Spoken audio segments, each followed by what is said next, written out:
morning. Hello, Chris. It's Eric Agrelius. It's Agrelius. Agrelius. Yes. Agrelius. Okay, Eric, why don't we start off and just give me a little background on yourself. Tell me about yourself. Sure. I'm a sales and marketing executive with 25 years experience in the consumer packaged goods industry. And I've been fortunate enough to be working with a lot of Fortune 500 companies over the years in the mass market, supermarket, convenience store, and drugstore channels of distribution. Okay. If I had to ask you what has caused you to be as successful as you've been, and you've had a good track record, what are the attributes? What's been the formula?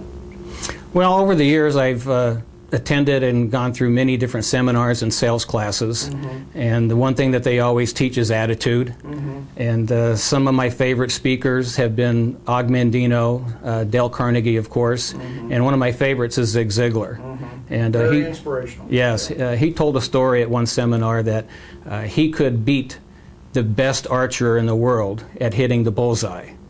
And he said there is one condition, and that condition is that you would take the archer and you would blindfold him and spin him around in circles for 3 minutes, and then give him the bow and arrow and tell him to go ahead and shoot away. And of course you're saying, that's ridiculous. He says, but there is one condition, and that condition is that he has to remain blindfolded. A little tough to hit the target. Right, very hard to hit a target you can't see and you can't identify. So is he saying that a lot of people in sales don't do a good job of target identification? Absolutely. There's a lot of good salespeople out there that have product knowledge, they have the will, they have the attitude, but they don't know specifically what targets they're trying to shoot at, what they're trying to hit. Give me an example of where your training and your energy and your insight has paid off, maybe a success story. Well, one comes to mind. A few years ago, I was working for a company, a very large multinational office and products company in the Pacific Northwest, and one of the customers that we dealt with, which was a very large warehouse club operation.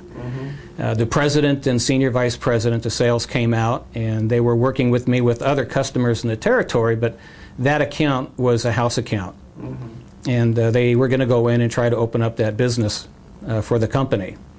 We had coffee at a Starbucks that morning. It was very cold.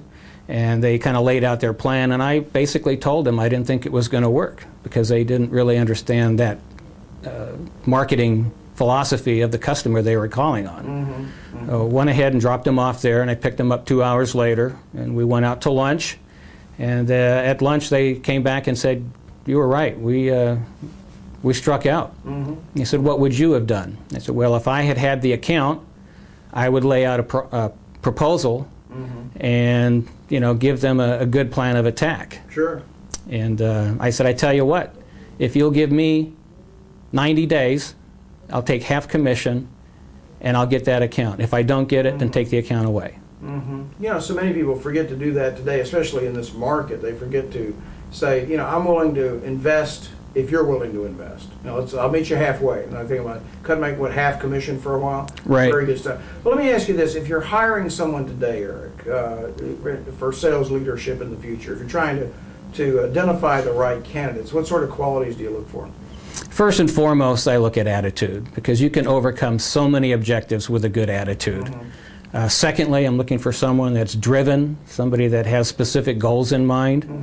And thirdly, I'm looking for somebody that is well organized and capable of actually performing the task. Right.